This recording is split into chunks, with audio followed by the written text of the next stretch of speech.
2022年5月29日，媽媽嘅前代表律師Tanai Desa喺佢辭退職務嘅時候咧，亦都同記者去講過啦。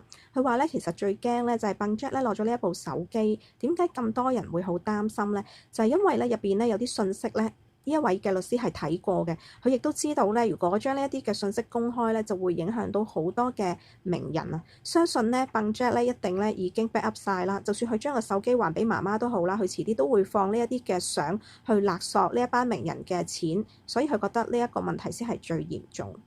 基於笨 Jack 嘅説法啦，就係媽媽授權佢同埋係親自寄呢一個電話俾佢，所以咧媽媽報案都冇用。一班接觸過掟墓嘅富商或者名人，大概咧就有30位左右，相信佢哋以下落嚟都會比較危險嘅。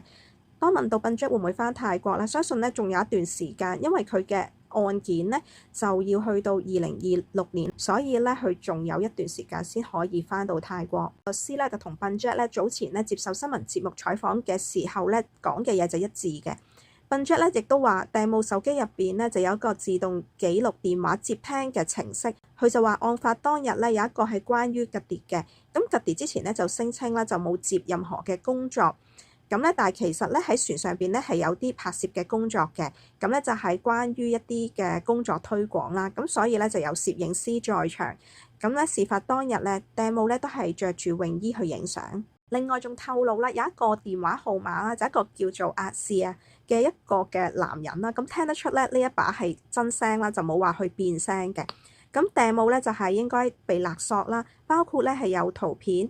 傾偈嘅 chat 啦，同埋 IG 咧有證明，同埋咧喺入邊嗰度咧見到咧掟墓每次咧轉帳俾呢一個人啦，有7萬銖、5000銖、3萬銖、2000銖，亦都有傾偈嘅證據。Tanai Desa咧就將呢一件事講俾媽媽知嘅時候，媽媽都嚇咗一跳，亦都講唔到嘢。